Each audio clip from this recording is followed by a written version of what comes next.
Okay, welcome to Nothing But Anarchy. This is the show that explores and subverts all the things. Particularly entertainment, music, sports, media.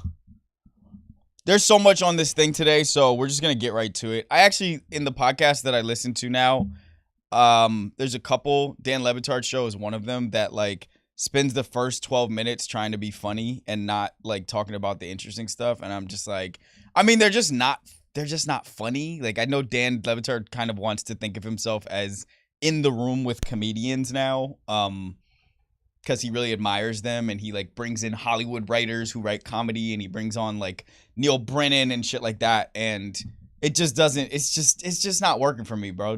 I hate to be one of those fans, but like, just talk about sports, dog. But I'm definitely not gonna do that. So. We got a few things to talk about. There's a lot on the docket here. I have been walking around feeling quite unhinged because in a good way, I feel alive because I got good sleep last night, because I didn't eat anything that gave me heartburn in the middle of the night last night, which, this is a turning point for me. Like, this is like, I've been eating the same basically for 15 years, and I just reached an age where my body is telling me there are certain things I'm not allowed to eat, especially after like 8 o'clock at night. So I slept through the night. Crazy what sleep can do. Okay. Here are the things at the top of this docket. Morgan, we have Dave Chappelle speaks on, he was live at, do we know where he was at? What venue? He was in Los Angeles. I want to say he was at, like, I forgot, whatever. He was speaking on Cat Williams, and he says, quote unquote, "Why are you drawing ugly pictures of us?" He says Cat Williams is one of the best painters in the world. Why are you drawing ugly pictures of us? He didn't say anything about any of these white boys. What was the venue, Morgan? You got it? Monterey's at the Hollywood Improv. Okay, a Hollywood place. We have a Gen Z segment. I know I'm calling this a Gen Z segment, even though Ariana Grande is not Gen Z. I feel like she belongs to Gen Z more than she belongs to millennials. Like, I actually bet Gen Z people see her as like almost like the way we see Christina Aguilera, which is crazy. Like, they see her as like a staple of music, and I still see her as like, oh, like the Ariana Grande thing is happening. That's so cool. That's so good. Good for her. She's in the internet because of home wrecking. I guess, is the reason why she's in the internet right now. Yeah. Fair to say? Okay. Alleged home wrecking. Alleged home wrecking. That's okay. We're not, I don't need to say alleged here. Unless, whatever, we'll come back.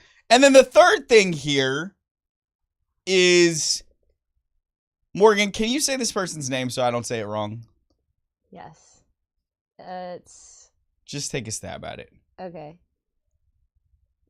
Io Edebare. Okay, I don't think that's right. That's based off of the Wikipedia. She said that with maximum confidence. Edebare? There's a B in it.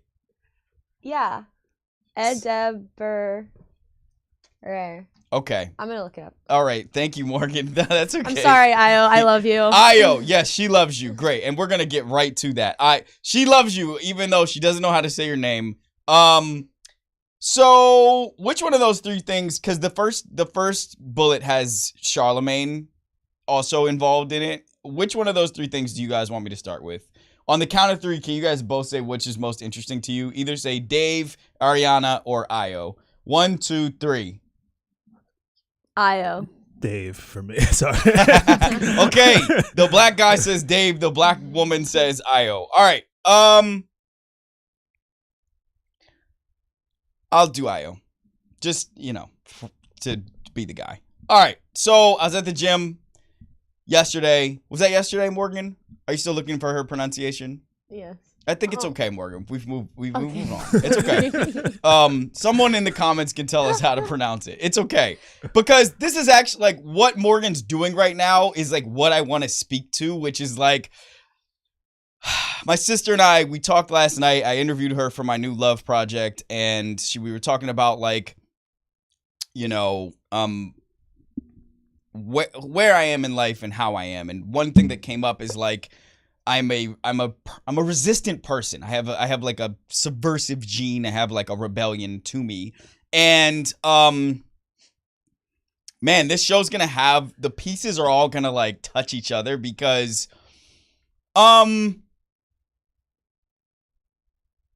here's one way that it's really hard to be black. You get conflicting information on exactly what your directions are as a black person. And then inside of all of that, you are just a person who has your own actual purpose and your own actual point of view. And you just got to do what you got. Like, you just got to do what you're literally born to do. And I think specifically that I am born with vision to see sometimes. I have giant blind spots, my therapist tells me. She doesn't say giant. I'm putting that on myself. But I have blind spots like everybody. But I can see what I can see, as many people can in different ways. I think my particular vision is to see hypocrisy, is to see when we are all pretending like we agreed on something, but we didn't talk about it. When there is a force that is pushing us in some direction and the source is unknown and unnamed, and we need to examine it. That's something that I can often feel, I guess is a better way to say it. I can feel, I'm sensitive. I'm like, oh, I feel something coming, and I kind of like, sometimes I dig my heels in and I'm like, wait, what's happening? All right, here it comes. Can I call myself out? Yes. Okay, so since this is on the record, I'm going to call myself out for the problematic thing that I just did. What did you do? Which is when you see someone's name and you assume that it's harder than it actually is because it's literally how it's spelled, which is Edebiri. Okay. So I forgive you. Yeah. I think you did your best, Morgan. That's not where I was going. Here's the thing that I feel coming, okay? You know what, before I'm just gonna package this in a little more bubble wrap because y'all are gonna hate this. And so now I feel excited because I'm realizing I didn't know this is what I came to say, but I know that y'all are gonna hate this.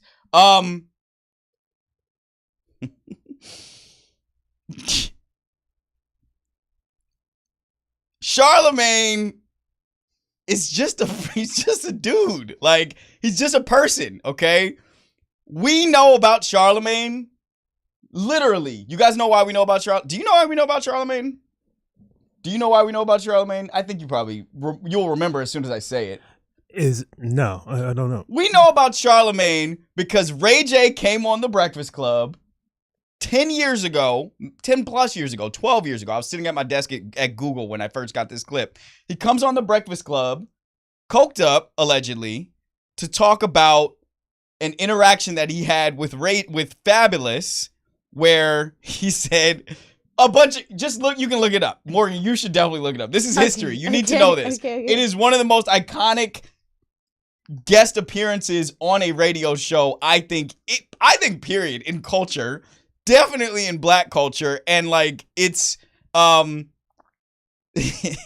Charlemagne specifically was able to exorcise out of Ray J a performance of ridiculousness that made that show blow up, and it stayed. And then Charlemagne and Envy and Angela Yee did the hard work of remaining relevant over a decade, like doing what you got to do to stay relevant over a decade. Now, whether those are likable people, whether you agree with their politics or how they are or who they are, whatever, like that's individual. I don't know them. I've only met Charlemagne one time. I've sat in their studio when they weren't there one time when I went to go visit Angie at her studio, Angie Martinez. And I sat there, and I thought to myself, I'll tell you guys something. From the beginning of this journey for me, when I have dreamt of what will it look like when my voice is really reaching a place that it can be heard, that dream has always been me sitting in the Breakfast Club. That's it. Now it has evolved into something different, which is like me doing this thing in a giant venue, like at an arena or something like that. But like for the first 10 years, let's call it, of like from the moment I was sitting in that desk at Google until maybe 2 years ago, that dream has always been, I'll go on the Breakfast Club. I have gone on platforms bigger than the Breakfast Club. And I have gone on platforms that most people who are black in entertainment would value much greater than the Breakfast Club, aka white people's places. But I know that if I ever go on the Breakfast Club, I will have something to say to the people who are a part of my culture that I think will connect and will land in a way that is unusual. Anyway, here's why it's complicated to be a black person. Because not everyone, but so many people have a point of view on what you are allowed to have as your point of view as a black person. For example, Dave Chappelle is saying, Cat Williams, why are you calling out our people in public? Chris Rock goes on his own stand-up. He does his own stand-up special on Netflix after getting slapped up by Will Smith and says, as his landing line in the stand-up, he says, after calling Will Smith, bitch, so many times, bitch, he then says, you were raised poorly because you got to know not to fight in front of white people, okay? That's a point of view on how black people should behave. But again, under the gaze of, quote unquote, the public, white people. Right now, Charlemagne, and boy, would I have to do a lot of homework to actually understand what Charlemagne's real point of view on this is, but Morgan sent me a clip of Charlemagne on Fox News. Do you want to just would you mind just playing the clip? Yeah. Can we play the clip? It's the first one, Josh. I've never spoken to as many people who are concerned about the migrant issue as I have, over the past year. They took 2,000 migrants and put them in the school and made the schools stay home, made the students stay home and do school via Zoom. And that was a big issue. Like, I mean, people were calling the radio station. Stop it, Josh. That was just. Okay, now, first of all, this is a professional orator, guys. This person talks for a living. He's nervous. You can hear that he's nervous and he's stumbling and he's on Fox News. Like, he already knows he has sort of broken a rule of culture even by appearing on this news channel. But he's nervous. Like, he's shook. He's like, I'm here to say this thing, but I don't know how it's going to be construed. And I don't know, like, I don't know how they're going to edit this. And he's a media expert. Like, he knows his words can be taken and manipulated. And also, like, he might actually stand 10 toes down on whatever is the current, like, Republican conservative stance on immigration, but he's scared. Like, you can hear it. That's not how Charlemagne talks, y'all. Charlemagne talks like he is a professional and talented orator. He's a speaker. He doesn't stumble over himself like that, but he shook because he knows, just for being on Fox News, and then on top of that, what he's saying today, black people, many, are going to say, I'm going to call that guy a sellout, right? That's what the conversation Morgan and I had about the story around this was this morning, was he sellout. The first link you sent me was Monique at the Breakfast Club studio. Oh, yeah. Calling. That was like years ago. Yes, calling Charlemagne, in so many words, like a slave trader, like someone who hands his wife over to white slave traders. So here's what I feel in all of this, and this is all coming back to Ayo Edebiri.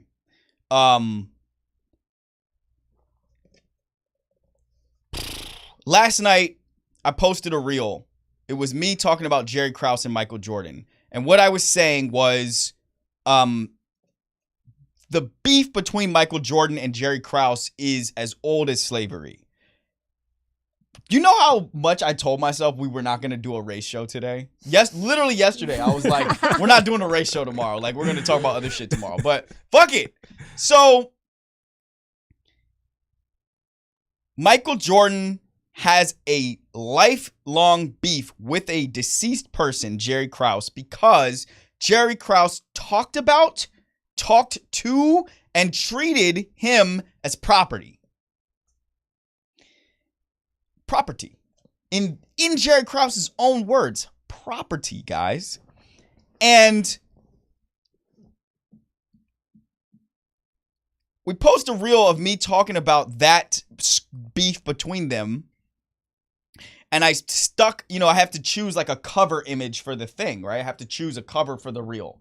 And the image that I chose was a split screen of me talking about it and Michael Jordan with a look on his, like a very searing, aggressive Michael Jordan-esque, look on his face, and the word bully for SEO purposes. Like, I just thought, oh, cool. Great image of Michael Jordan. The word bully, like this will catch people's eye. This will stop people. And my spectacular producer, Morgan, and I mean that, she stopped me and she reviewed the reel and she texted me and she says, I don't even think she said you might want to. She said you should change the word from bully to something else because she and I had talked about this. You got too many reels where the cover is a black man and in the reel you are critiquing or criticizing that person's actions. And we don't want to give the implication to someone who just comes and skims through my grid that that's who you are. That you are just the guy who goes in front of a mic and critiques black people. And I always say, in response to that, like, if anybody familiarizes themselves with my canon, they will. I hated that. Oh. You hate that? I had to think about whether I was going to do it. But if anybody familiarizes themselves with the books of Chad, they will know I have so much to say, guys, literally about every fucking thing. Like everything, everybody, myself. I have so much to say about, but the rules are you don't critique black people in public. That's the rule, right? You don't unless we have all decided, get that one, right? Unless we've all decided, Charlemagne, get him! Jason Whitlock, get him! Who else? Who's on the sellout list? I don't know. Whitlock was my. Whitlock is there. That's who I was thinking of. Candace Owens. Ah! Yeah. And I'm not mad, okay? I like, in fact, what I actually feel is, man, wouldn't it be a place? And here's the thing. I think we are actually stepping into this place, and these are the growing pains of it. As a culture, black folks, I think we are stepping into a place where we have such a prominence in media and entertainment culture that it's like y'all think I'm gonna come in here and talk about Sydney Sweeney? Like, over Dave Chappelle, over Cat Williams, over Ayo Adebiri? Like, that's not interesting. Like, I'm trying to talk about what's interesting. I'm trying to talk about what matters right now. I'm trying to come in here and talk about culture. We lead culture. Like, we are the talking points. We are the avatars. Michael Jordan is the avatar of man for society. Like, Beyonce is the avatar of woman for society. Like, that's... And so if I'm going to do my job, I got to be able to talk with I can't just come in here and do rah-rah shish boom bah because I don't feel that way. And if you don't do rah-rah shish boom bah, the backlash, and this part is fucking crazy, comes from black people who are telling you, don't criticize black people.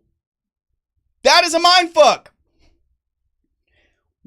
Why can't we also have the full dimension of humanity for me to point out that, yes, LeBron is all these things.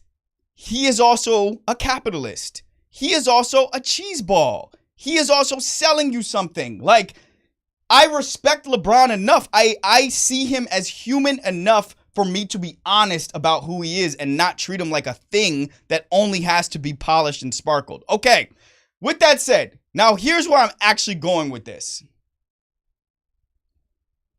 I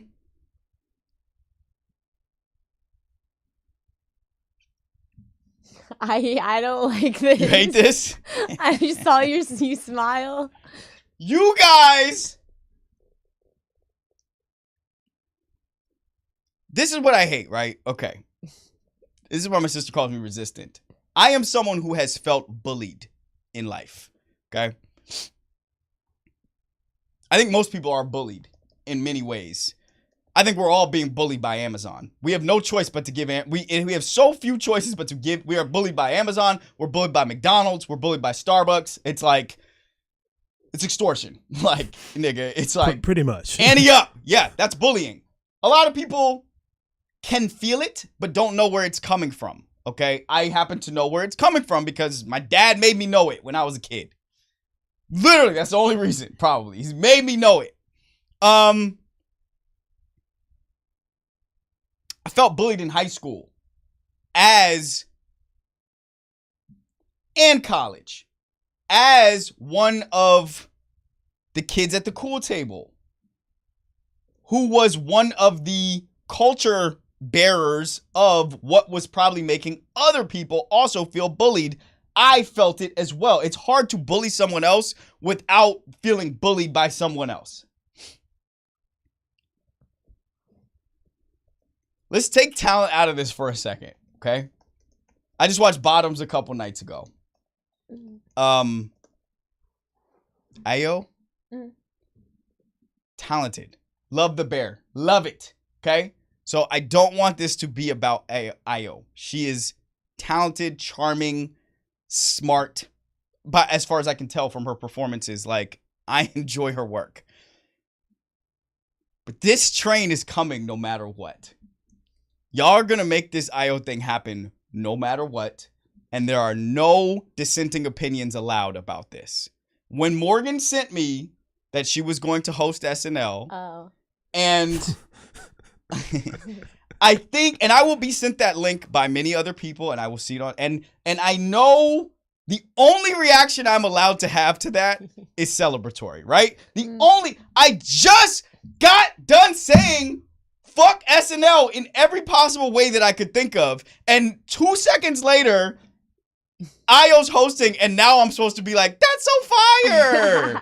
I'm supposed to be like, oh my God, so good for her. Yo, that is why this shit is, that is the fake shit that niggas are on in this whole, it's like, and that's why I could never stay on pulse with the cool kids. I just can't stay on. It moves too fast. I'm like, wait a second, we just got done saying Oscar's so white. Now we're so excited that she won an Oscar? I don't get it. I'm like, I'm not mad. You guys confuse me. You guys confuse me. I can't follow. Like, I get lost. I'm like, I thought it was fuck SNL. I thought it was. But it's not. It's just not, man. You guys don't stand on anything, man. Like, you guys don't stand on business. So now it's oh my God. And Morgan, help me understand. I don't I agree with you. Do you? I do, but I'm also a part of the problem. Because I was like, are you gonna watch that? And you were like, you said the most Gen Z thing, which is, I'm gonna catch the replay on Peacock. Because what am I doing waiting till midnight to watch a show on a Saturday? You'll be out. Yeah. Yeah. I'm like, what am I doing staying up till midnight to watch a show? Morgan's like, I will have just left the house at midnight. Well, okay. And like, you guys know I'm not being obtuse. Like, I really can't follow. I'm like, and it reminds me of a DM. I got a few DMs from, I actually want to read them. And I'm going to apologize to this person in advance if this is a Well, you're not going to say the name. No, I won't, but even still, it's just like it was a private conversation. Okay, so high school is the metaphor for everything for me. High school. I just did that whole high school show. It was high school. High school is so formative, and high school, I think, is where we establish our social decorum and we evolve as people, but I don't think we evolve as a herd much beyond that. No. I don't think we evolve much as a herd much. Does that make sense? Like, the herd dynamics kind of stay the same. It's like, we still got jocks, nerds, bullies, SGA presidents, art kids, hookups, cheaters, closeted people. Like, it's all starts right there. Once I think after puberty happens, or as it's happening, like, as a herd, we lock in those dynamics and they stay that way. And so I'll make the connection here. So, got a text from somebody who I loved in high school and who I still think is lovely today. She is a black woman. She was a black girl in high school, obviously. Maybe not obviously. 20, yeah, whatever. What, Morgan? Morgan! What? Didn't I say the right thing? No, it's just funny. You know what? Yeah, before I get to that, I smelled BO today. I was walking behind someone. I was like, oh, this motherfucker stinks. And then I was like, are smelly people have we established them as as a group of people who I cannot say are smelly? Well, it depends on if it's like a medical issue. Oh, okay, thank you, Morgan. Morgan, I'm so glad you're here. Okay. Black woman, she was a black girl in high school. This was right after the 4th episode of Yearbook came out, where I start talking about how when the basketball team came together and we were good, the black boys on that team, myself included, started to be invited to the white parties, okay? In the cafeteria, you got the black tables, you got the white tables. There's like the one super popular kid table for the white kids, and the black kids on the basketball team started to be invited to that table once we showed value to the high school, right? It's like, you blacks are now allowed here. Blacks. A few. Just these ones that we like. You guys come over here. And it wasn't, of course, like, it's never... Race is so powerful, it doesn't need to be stated. It was signaled. You know what I mean? Like, it's more powerful than, had someone said the words, it would have been weird and we would have felt weird about it, maybe. Even though a couple guys still would have gone. Y'all niggas know who you are. But they didn't say it, they just made us know it. It's like, you're walking past the table and someone kind of like scooches their ass over, so you have a little, you know what I mean? A little scooch. So, all right. A scooch, Morgan. But this was one of the black girls who we had been super clicked up with and who actually used to drive some of my boys to school every day. But when we got to school, it would be like, okay, we're allowed over there, but she and her friends knew we can't cross the line with them. okay? It was just clear. Like, I talked on Yearbook about a time when we brought one of our black girlfriends to the white kids' party and a purse goes missing or a bag goes missing and or allegedly a bag goes missing, and now there's this search for it and our friend has to leave and blah, blah, blah. And then like eventually, oh, the bag's back. It just turned up out of nowhere. So that was the vibe. All right, this is what she said. I got to read it. This is what she said. This is her commenting on noticing how the dynamics changed with us and the white kids. She says, well, we def noticed that you all were increasingly spending more time with the quote unquote white crowd. There were comments made, she means among her and the girlfriends. Not that I can remember exactly what was said, but I think we tried to find our moments to stay connected with y'all at the lunch tables, birthdays, etc. Thinking about it now, I think because y'all started connecting with them junior year, by senior year, we were also connecting and spending more time with that crowd at parties, bonfires, etc. So who knows? In a way, maybe y'all helped bridge a gap for some of us.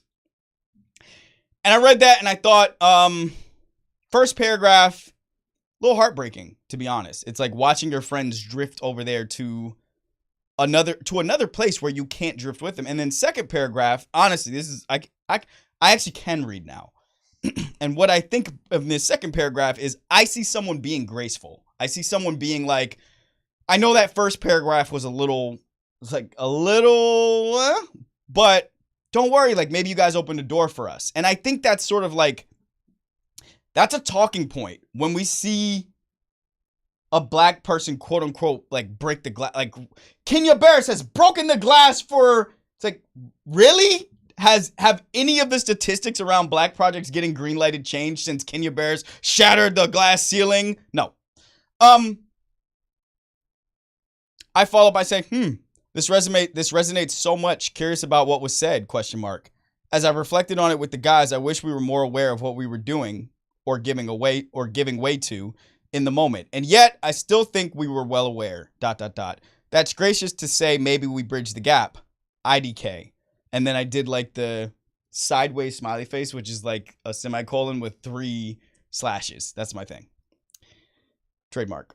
And then she replies, so I think the way we saw it was that y'all were hanging with the white girls a lot more. So I feel like we would make comments about that because we assumed it was because y'all, and not necessarily all of y'all, were hooking up with them. And therefore, they got y'all's time. As far as bridging the gap, I don't think it was intentional, but inevitably our circles started merging a little bit. Now I don't think we were widely accepted in those spaces, but we were able to build relationships with some of the white kids, which gave us some access. Okay, how does this relate to Ayo Edebiri? When people say in a high-pitched voice, oh my God, so exciting for Ayo. This is so great. Look at a young black woman being honored and seen and, celebrated on this big platform, which, by the way, I have the ratings, guys. It's not that big of a fucking platform. It's prestigious, like a Condé Nast property. But Condé Nast is shrinking. It's not big. It's prestigious. Don't get those things twisted. The Super Bowl is big. SNL is medium-sized, but it is prestigious. When people say that, they're saying good for her. They're also saying she's opening a door for other people like her.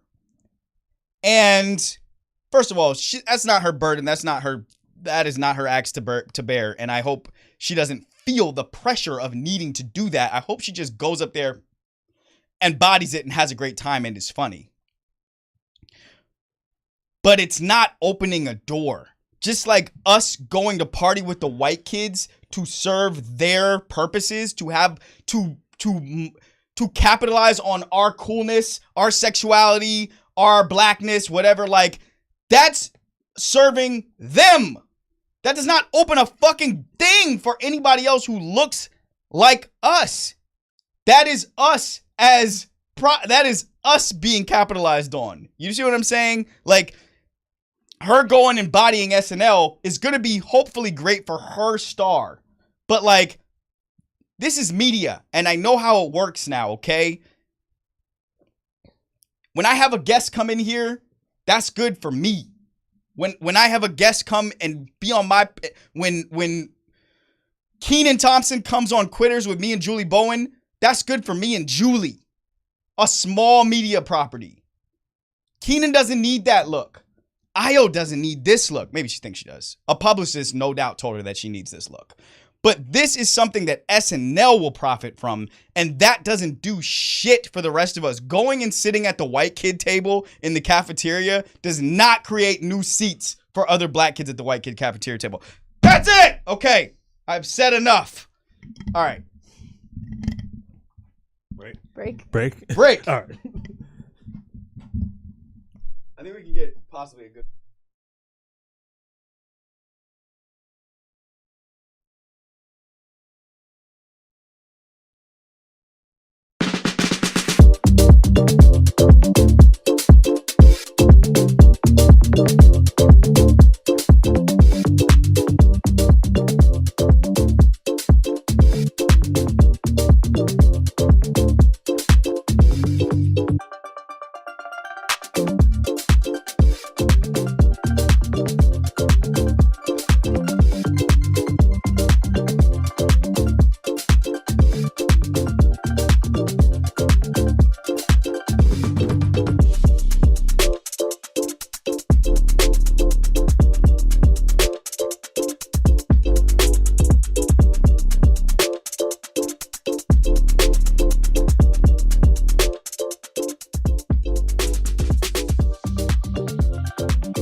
Okay, Morgatron is allowing us a 3-minute backtrack into that segment because both she and Josh had a rebut of sorts. So Morgatron, you go ahead first. What's your point? What do you have to say? My point was, I feel like as much as like SNL might not be as big anymore, like the live at least, I feel like for comedians still, especially like younger comedians, it is still a thing that like is an honor to host because so many amazing people have done it before. So I feel like if she got the opportunity, it wasn't like her publicist saying she needed it. I'm sure she was on Comedy Central at first. Like I'm sure it was like something she was looking forward to, and that would be cool for her to do, especially because there haven't been that many Black women hosts of SNL.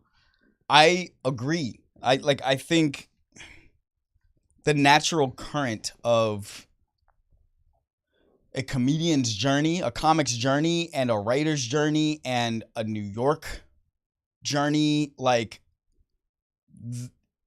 they would lead one to feel honored and valued and chosen to have that platform. It has this historical relevance, et cetera, et cetera, et cetera. I'm only trying to be, and this is what is strictly unallowed, is any form of nuance. I am only trying to be precise and nuanced about like where the value is and who reaps that value.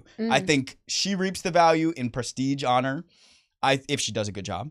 And just by being there also. I think SNL reaps the value of her likeness in the fact that I even know who's hosting SNL is because she's on it. I think that there will be some black people who reap the value of, like, I say this about Barack Obama sometimes, which is like, as a politician, as all politicians, his actions are, some of them are assailable, obviously. It's like, they're not unassailable. But the figurehead of seeing a black person have a big job, sometimes you just, as a human being, you just need hope. Like, you just need a dream. And so for black people who see her take that stage, that's going to be fuel for them to like go wherever they're trying to go. Sometimes you just need energy. I just want to be, this part is the part that matters to me, which is we do a lot of the thing of, you know, this is a pioneer. This person is opening a door. Yeah. This person is, and like, where did it go? Like, okay, I don't want to name names, but because I always name the same names, but like those doors be closed. Like the door, it's like wait a second, why is she having to open a door? She's like, how old is she? 28, 30? Like, what happened to the door that was open from the person before that and before that and before that? Like, the doors closed behind people because what's on the other side of that door is a bunch of white folks who want to have their meal in private and only want one person at a time eating in there with them. So I agree with you mostly. Josh, what was your rebut? Well, it's not even so much a rebut because like I pretty much I agree with you wholeheartedly, like 100%. The only thing I was sort of thinking about was, you know, for these institutions, whether it's SNL, whether it's the Oscars or any other sort of, we'll call it white institution, what do you think? What do you think if they actually, in the event that they are actually trying to quote unquote be better? You know, what are your feelings about that? And I'm and whatever you're about to say, I'm probably going to agree with that too.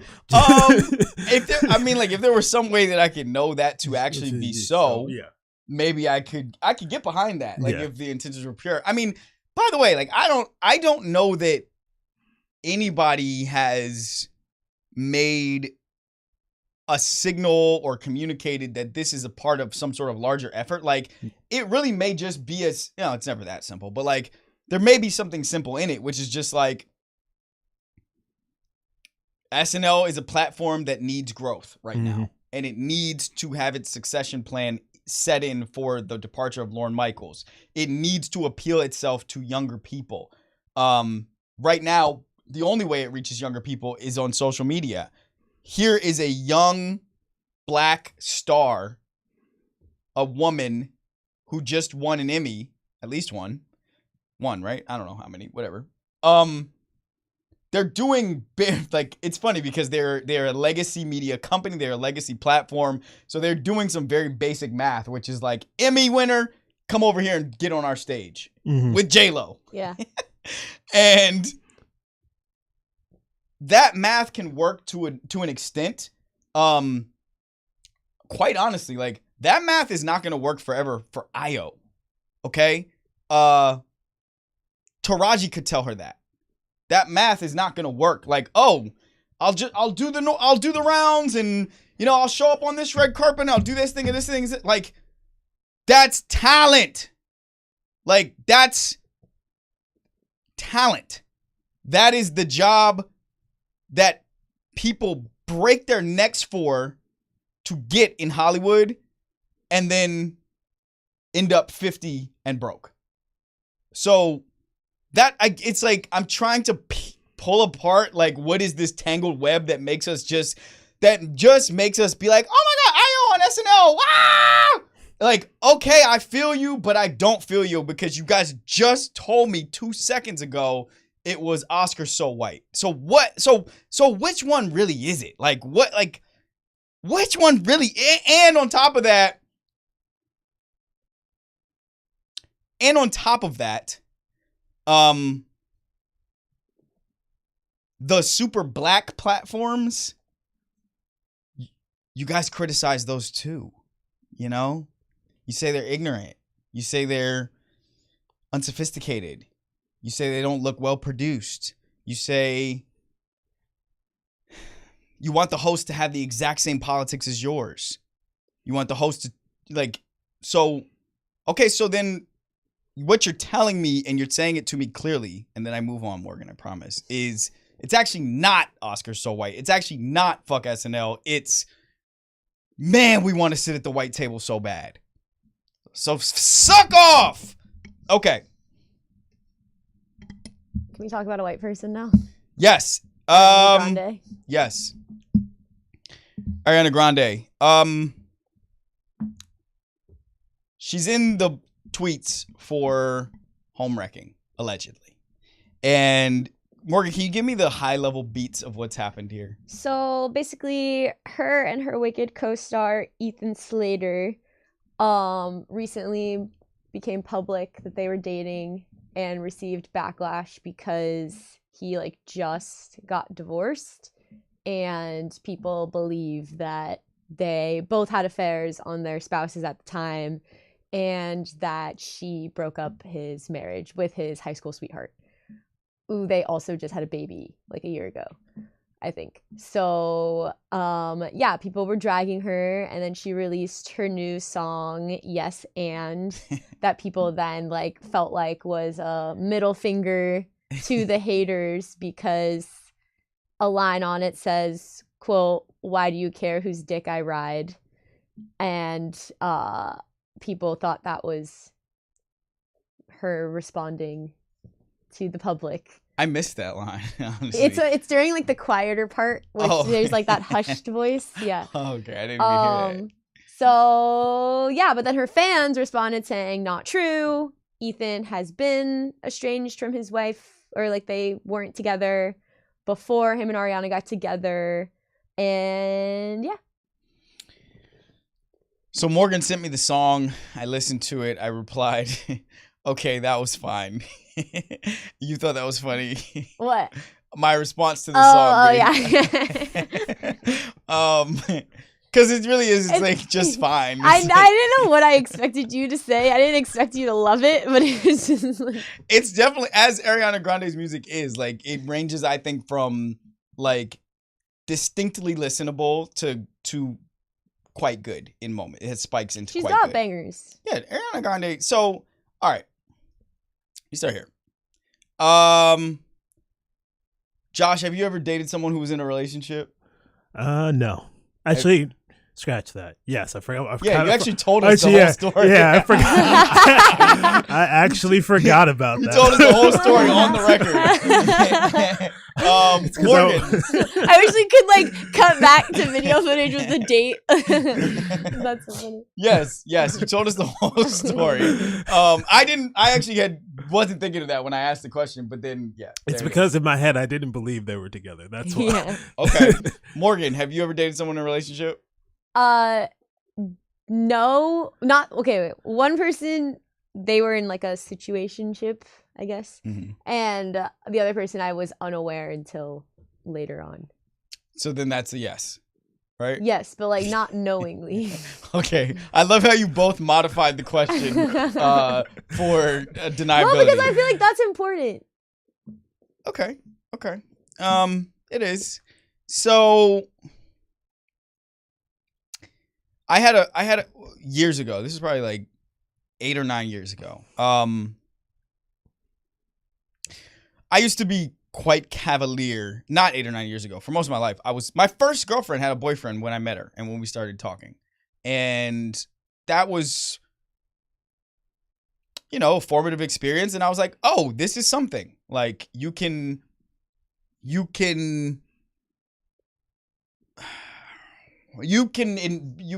What's the word? Enchant someone who is in a relationship, and in some ways, I think people in relationships can be uniquely enchantable because, or not uniquely, but like distinctly enchantable because, all oftentimes relationships form a pattern of, like, they can form into something that, like, just doesn't have the same spark or danger of a new person. Like, you can't recreate you can have magic with your partner for as long as you guys can create that magic, but you cannot recreate the magic of a new something, a new person in your life, like that first spark of whatever that you have with a new person. That's its own thing. It's a different drug. You know what I mean? Like, you can get drunk on whiskey, but like tequila is something entirely different. They're different. I used to think it was really interesting and almost like an added level of excitement to see what was up with the girls who were in relationships, like to really see what was what with them, to kind of like to test it, like to see like, to see if like all that bullshit people be talking about when they're in relationships and they be lying, to see like if all that stuff about like how, I mean, y'all know what people in relationships be saying. They be lying. To just see if it was real. I used to think it was interesting to test it. The home wrecking is all around us. What a phrase. I want to put that on the t-shirt. I mean, you can't, Morgan, you literally have that power. I know. You can do that. Home wrecking is all the fuck around us. Maybe we should try that shirt out. Like, oftentimes, I am now in an exploration of love and romance for this new project. And so I am learning about couples, a lot about them. And one thing I have seen as pattern, not among all of them, but among many of them, is like most people are either in or just coming out of a relationship all the time. Like, whether it's they're dating someone, whether they are in a serious relationship, like people are in and out of these little, these things all the time. And so, and people who are used to being in relationships and want to be in relationships do not stay single for very long. And so when they're encountered by somebody else who also wants to be in a relationship, like, they seem available to that. And then, like, we're simple. We're so simple. I talked to my sister about this yesterday. I see the reaction to Ariana Grande Homewrecker. I felt this also about Gabrielle Union. I felt this about Alicia Keys. I just saw that Jeff Bezos is married to someone who he cheated on his wife with, who also cheated on her husband with Jeff Bezos. Like, home wrecking is all around us. It's like water.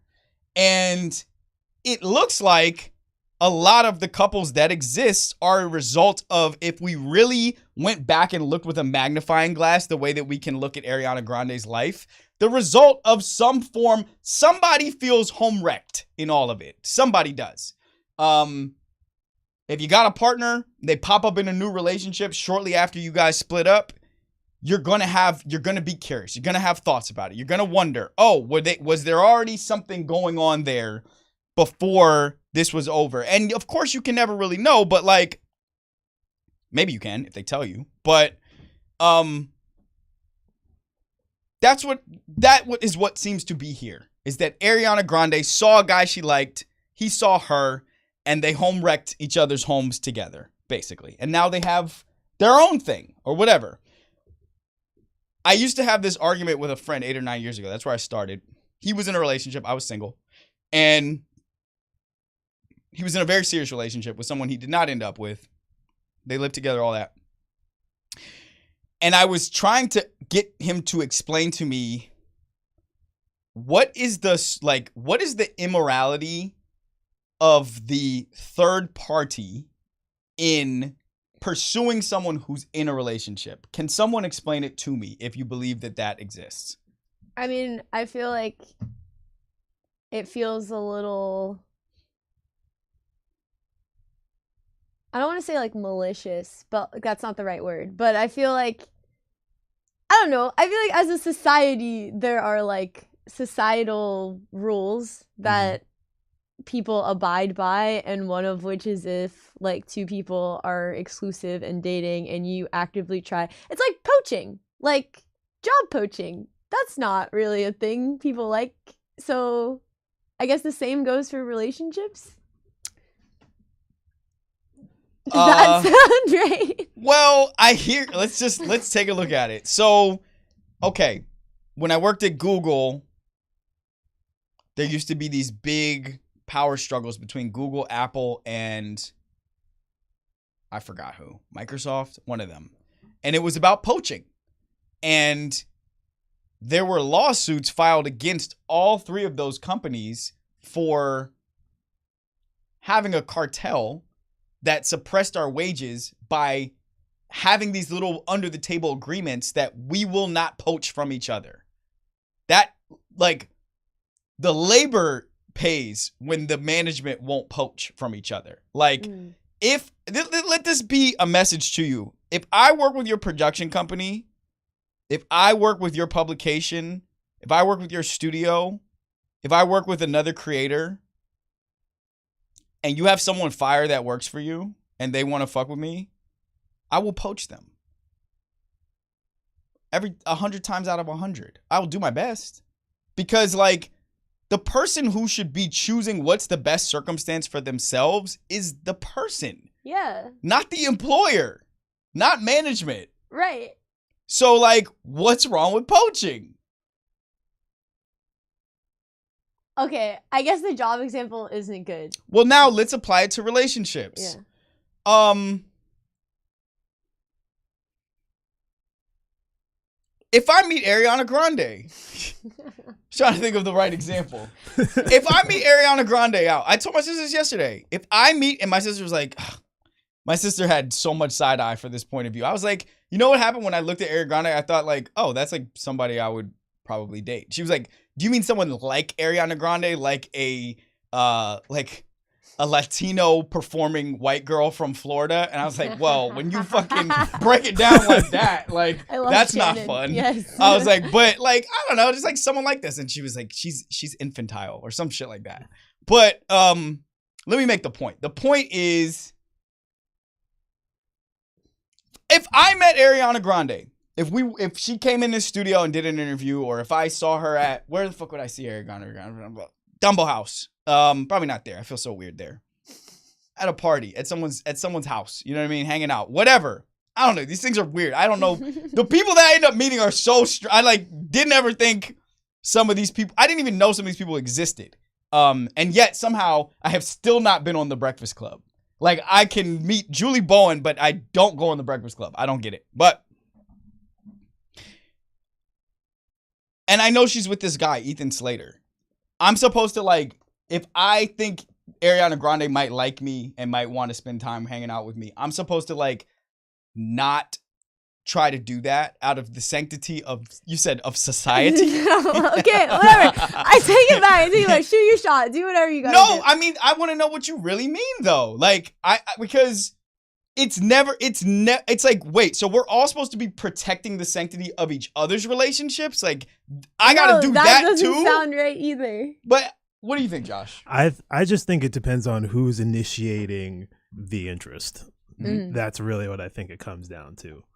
I mean, ultimately, like, I don't really feel like the immorality of it is, I don't know, that's up for debate. I don't really feel like even that's all that interesting to debate, like the immorality of it. To me, it's just like, but like who you might lay fault at, it's just like whoever's trying, like, and whoever tries first. Like, that's kind of where I'm at with it. I'm just like, look, if she was trying, if the person in the relationship was, sort of putting the feelers out there, showing the interest and sort of seeing where, like, because it kind of goes both ways. You know what I'm saying? Like, 9 times out of 10, I feel like, unless there are people that are just genuinely, you meet people in relationships that are just sort of flirty people in general, but they don't mean anything by it.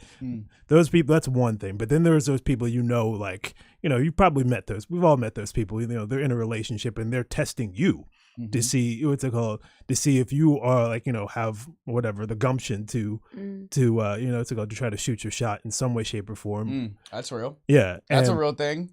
Like that's a very real thing. And I think at the end of the day, I'm like, I put the immorality at both people's feet. But if you both end up liking each other and you both end up together and it ends up being like, you know, a fruitful relationship, I don't really see a problem with it. The only thing is like, the only type of immorality I see with it is if you were like a person that is notorious for just constantly being like, you know, fuck all these single people out here, I'm just going to go after people in relationships. And there are people like that too. Out of that shit. Okay. So you're saying if the ambitions are impure, then that's bad, right? You're saying if you're doing it for okay. Ooh. Thank that's you, Morgan. good. Here you go. If the goal is to just be like, oh, I can take this person that's in a relationship and make them mine versus I have a genuine interest in this person, maybe that's where the line is. I guess. I don't know. You talk. It's your show. Okay, I think that yes, I've asked the questions now. Here, my thoughts are like, you know, I was listening to the Joe Budden podcast and they were batting this around and Melissa Ford speaks up and says, she says, how do you steal somebody's husband? Like, how do you steal somebody who doesn't want to be stole?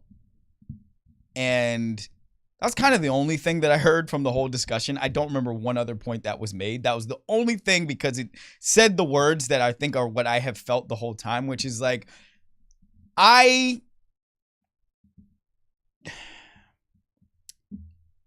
feel sort of the responsibility to honor and in some ways protect the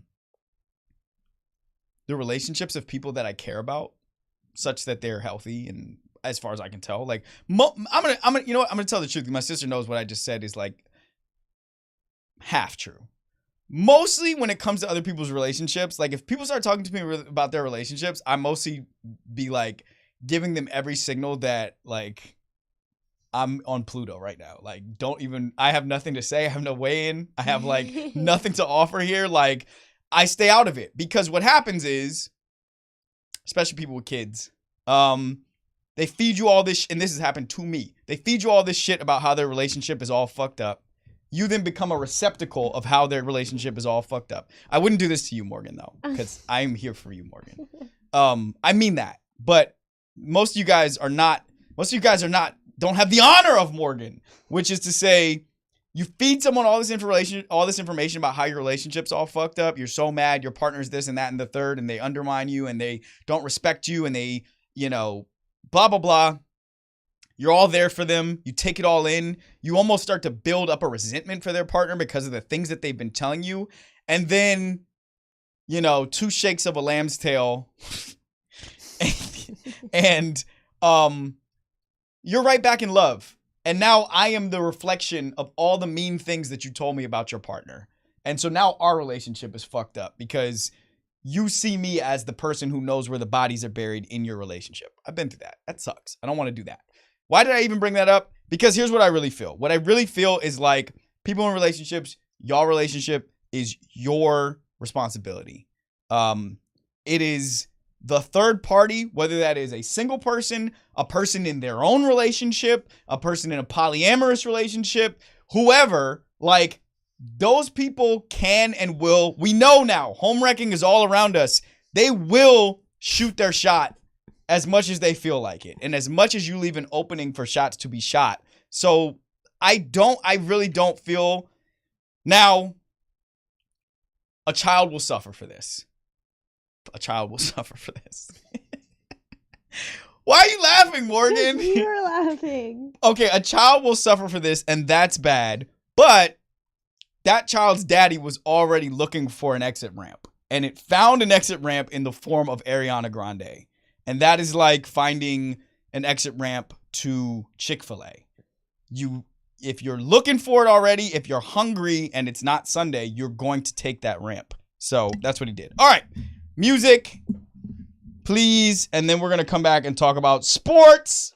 Yeah. All right, coming.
All right, welcome back to Nothing But Anarchy. On the subject of home wrecking, Doc Rivers.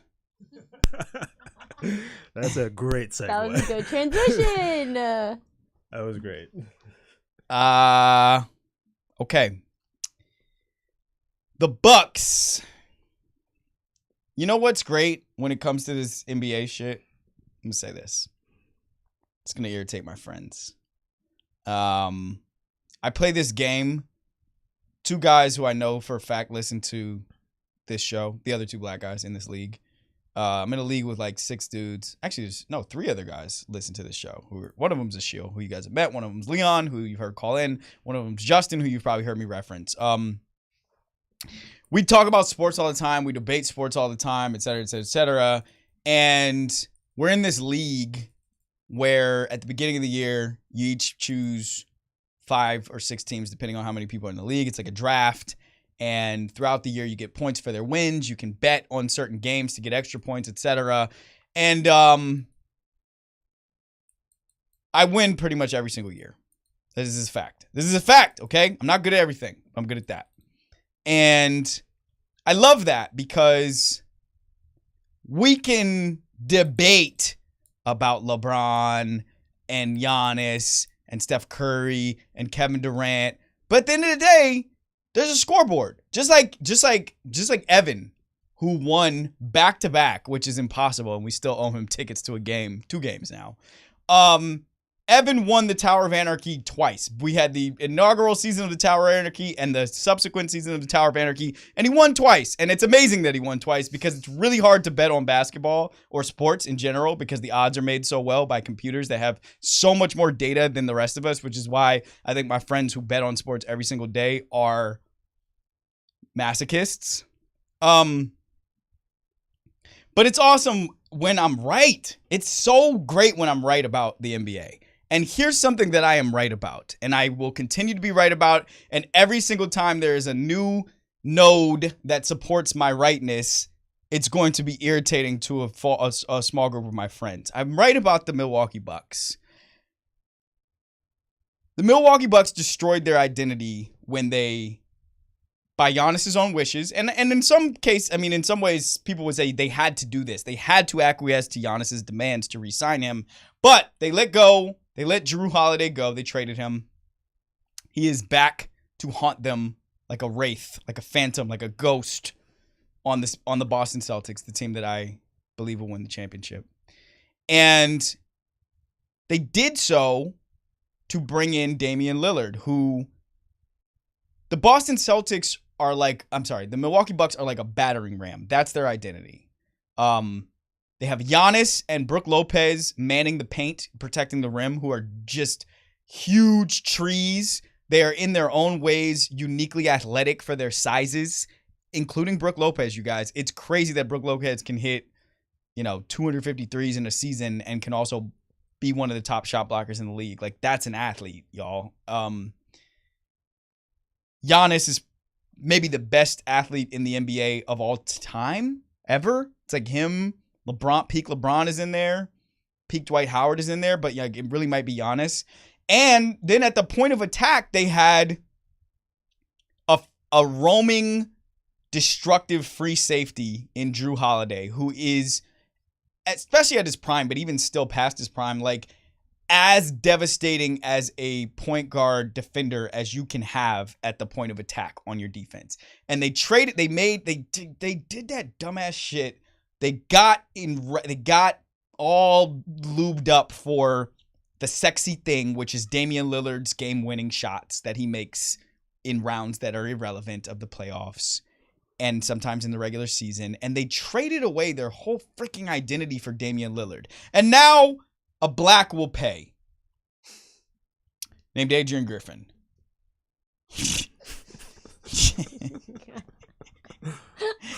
Because the GM fucked up the roster. The owner certainly doesn't pay. That's not a thing that happens. Even when terrible things happen in your arena and around your owner, the owner doesn't pay. A black man will pay. A black person. Adrian Griffin. He's out. He's gone. After interviewing 14 times for the job, By the way, if you have to interview 14 times for a job, that's a bad job. Don't take that job. They don't want you. They like if you had to go on 14 dates with someone before they were willing to like say like, okay, great, like we're dating. That's bad, guys. That's too many dates. That's too much. That's too many interviews. Adrian Griffin is out and Ariana Grande is in. Doc Rivers. Doc Rivers is like a siren for white billionaires. He has them in his tentacles in a way that his brain needs to be studied. I have known no other black man than Doc Rivers to be able to get so many high profile opportunities from white billionaires. It is amazing to me. He should be working as like a partner at a hedge fund. He should be raising millions and millions of dollars to be invested because of how much white billionaires love Doc Rivers. And here for those who are not familiar with Doc Rivers, here are some things to know about him. He's from Chicago, played in the NBA, was a point guard, shooting guard in the league. Good, but not great. Like at what level? Like a starter. A starter, but not a star. Yeah. He has a son named Austin Rivers who played in the NBA for probably 8, 9, 10 years, went to Duke, was one of the highest touted recruits coming out of high school out of Florida where they lived. Doc Rivers used to coach the Orlando Magic. He used to coach the Boston Celtics, coached them to a championship. He used to coach the Los Angeles Clippers. He sort of made himself, Doc Rivers is all things, okay? He's a champion as a coach. The NBA almost tried to make him like a civil rights figure when they were getting Donald Sterling out the paint. When he said, Big Magic Johnson, what's he ever done? He's got AIDS. One of the greatest clips of all time. Y'all should check that out. One of the greatest clips of all time. When they were getting Donald Sterling out the paint as the Clippers owner, Doc Rivers was kind of like around that as the head of that. Doc Rivers' house was burned down because he is married to a white woman in Florida, where he was the coach of the Orlando Magic. His house, the childhood home of Austin Rivers, please make sure I'm right on the reporting of this, but was burned down. He coached the Ubuntu Celtics to a championship. He coached the failure Joel Embiid, James Harden Sixers to the second round, which is where they always where Joel Embiid always loses. He is has I missed a stop for him? He is now moving on to another great job. He is coached, I'll just off the top of the head, this is going to make it now. Giannis Antetokounmpo, Damian Lillard, Kevin Garnett, Rajon Rondo, Paul Pierce, Ray Allen, Chris Paul, Blake Griffin. Who am I forgetting? I'm missing. Dwight Howard. No. T-Mac, not Dwight Howard. Joel Embiid, Tyrese Maxey, James Harden, Ben Simmons. He has coached like 15 all-star to all-NBA level players. And now he's going to go coach Giannis. And Giannis has some blood on his hands for this. Like, Giannis has been vocal about the disarray of the team, et cetera, et cetera. Like, Adrian Griffin got fired after 43 games, okay? Doc Rivers is now going to be on payroll as the new coach. Adrian Griffin is still on the payroll through his contract. Their previous coach, what's that guy's name? Bud Budenholzer, also still on the contract. They're going to be paying 3 coaches to have Doc Rivers come in. But this is the most important part. Doc Rivers is a white man whisperer in a way that I want to understand. He was working on The Ringer as one of the voices on The Ringer for a few months just now with Bill Simmons. Bill Simmons used to skewer Doc Rivers when he was the coach of the Boston Celtics. He brings Doc in as like a voice to come on basketball every week with Bill and go like head to head kind of thing. And their chemistry was lovely. It was fucking buoyant. It was beautiful. It was so easy. And I'm just like, wow, Doc Rivers. This is a special person. And I don't know where to assign how he's been able to pull this off, but there is something about Doc Rivers that attracts the trust and love of really, really, really, really, really wealthy white men. And I'm struggling to think of another black person who had, it's not like Mike Tomlin. Different. Mike Tomlin's had one dope job and he has overperformed to keep that job as the head coach of the Steelers. Like, I'm trying to think of who is the other guy or gal who has this same siren song for the white billionaire. And I can't think of the person. The Milwaukee Bucks are going to fail. A victory for the Bucks this year is a championship because they have Giannis and Dame Lillard. And, like, it's going to fail. Doc Rivers is not the coach that gets you he's not the guy that gets you over the hump if you have a broken structure, which is what they do. The problem is they swapped in the sexy thing that had you guys' eyes, like, all lighting up because it's Dame Lillard. Oh, my God, Dame Lillard. And, like, Dame Lillard is not a fixture of winning in the NBA. That's broken. Like, it's not going to work until they get somebody else back on the perimeter who has that kind of impact on basketball. So I was right, and I'm going to continue to be right, and I love it. All right. We have 14 minutes. What do we want to do here? Terry Rozier trade? No, I don't want to talk about basketball anymore. We're going to play some music, and when we come back, we're going to talk about... Actually, we're going to do questions, because some of these questions have been pretty good. All right. We're going to play some music. We'll be right back.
Okay, welcome back to Nothing But Anarchy. We're gonna do a couple questions from Instagram because I'm learning some interesting stuff. I am starting this week something that I hope will next week something that I hope will grow into a larger, like, I don't know, recurring program. Okay, I'll tell you guys.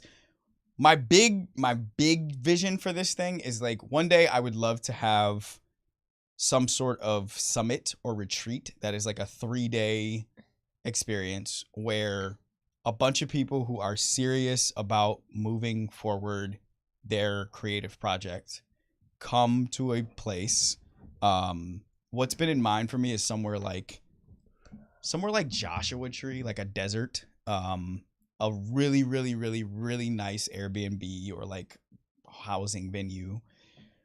And that we spend those 3 days. And I mean, like, serious people, like people who are who want to either get out of their 9 to 5 by way of their creative vision, or who already have taken that jump and are, like, feel some level of urgency about actually making the thing happen. Not people who are kind of like, I don't know. And I think it's actually going to be easy to screen for that. I think you just make it cost prohibitive for anybody who's going to be like, I don't know. And then you find ways to like make the cost manageable for someone who can't afford that, but is serious by screening in a different way. We'll figure it out. But the steps leading up to that, I'm realizing, are I have started a dialogue on Instagram with my followers who I'm learning are, many of whom are people who really want to step out of their life and into something that they care more about and feel enthusiastic about, like feel electric about. And they just don't know how to get from A to B on that. Exactly. Like how to get the ball rolling. But they are serious. I can tell because like they're willing to pay to talk about it, basically. So one thing that has come up that's been recurring, I'm going to read 2 questions and you'll get the gist. The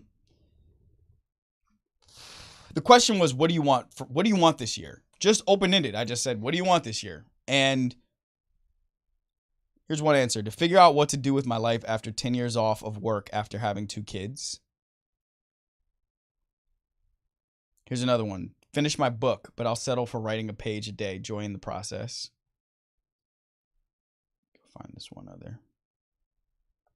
Oh man, I think I lost the other one that I wanted to have up here, but they were, and I started conversations with these people in DMs and like just to get a sense of what's going on with them, what's blocking them, etc.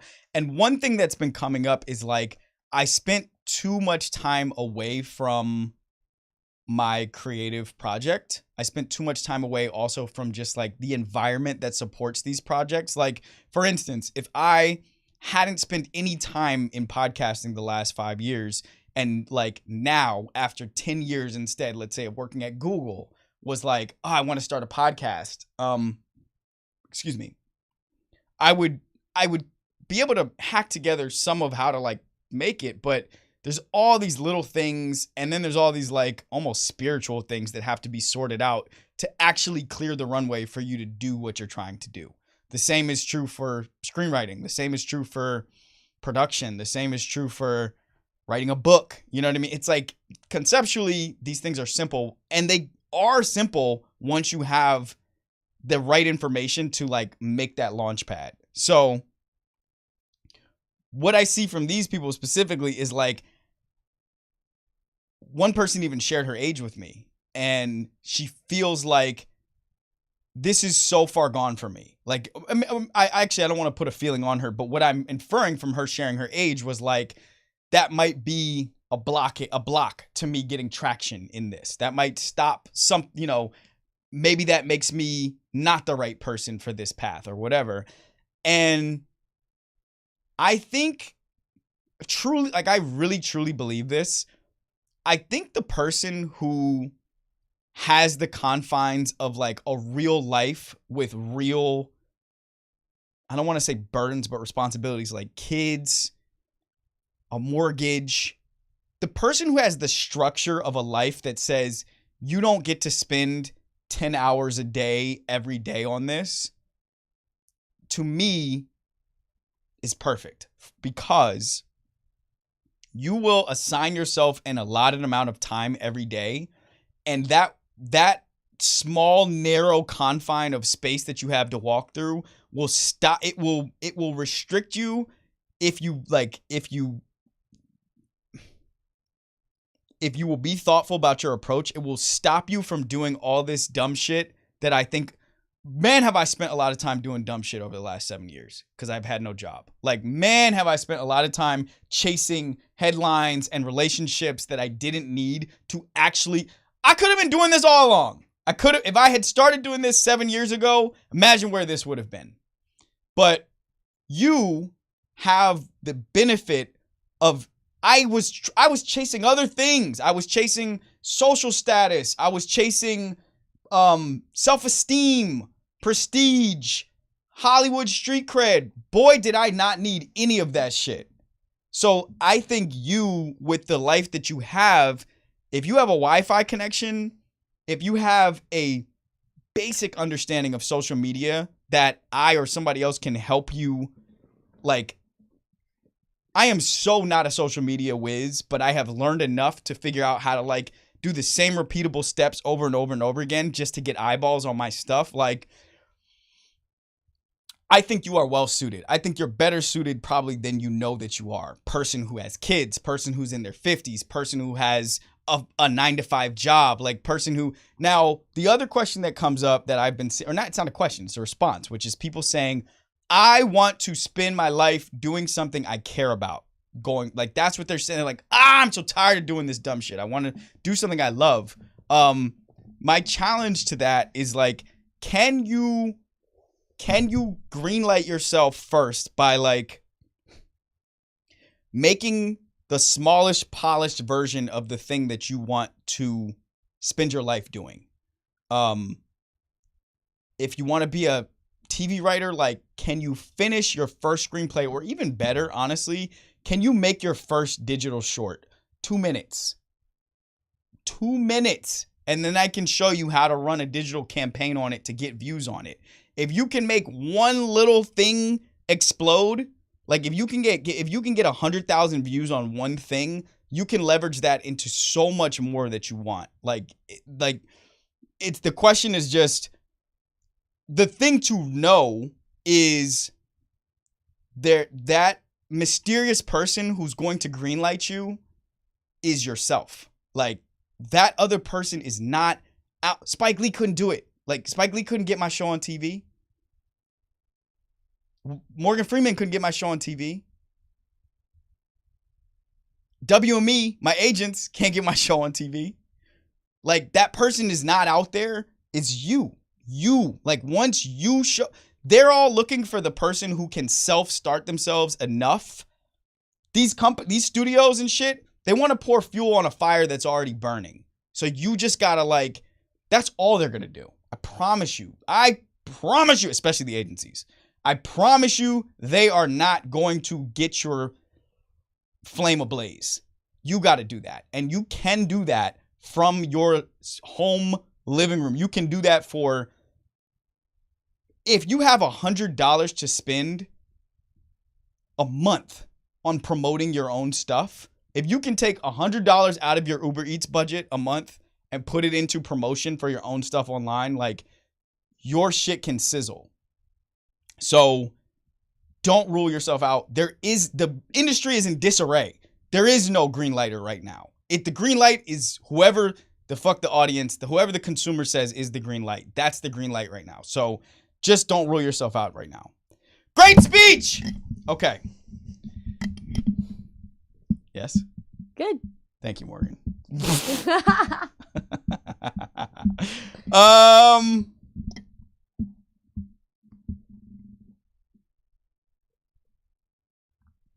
I have nothing else to say. Our show, live show, February 8th, Washington, D.C. at Shanklin Hall. Go to shanklinhall.com or go to the link in my bio. Listen. Okay, I have learned something. I've learned this from a sales expert who cut his teeth in sales, really in training and teaching people how to sell at Google, LinkedIn. What's that one that starts with an I? Indeed. No. Oh. Good one though. I can't remember. McKinsey. This is a high performing, I would say a person who understands sales, okay?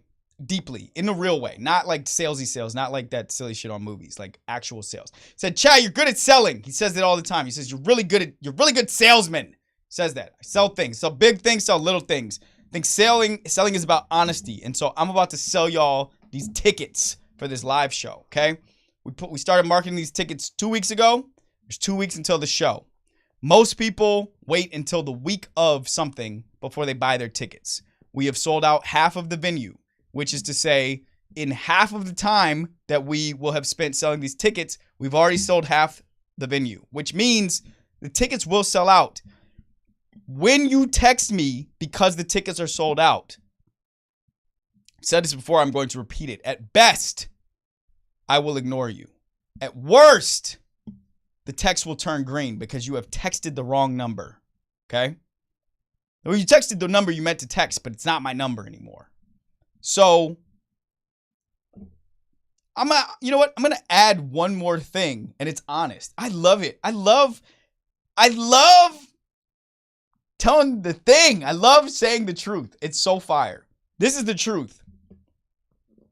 If I know you live in DC, okay, and you're not there,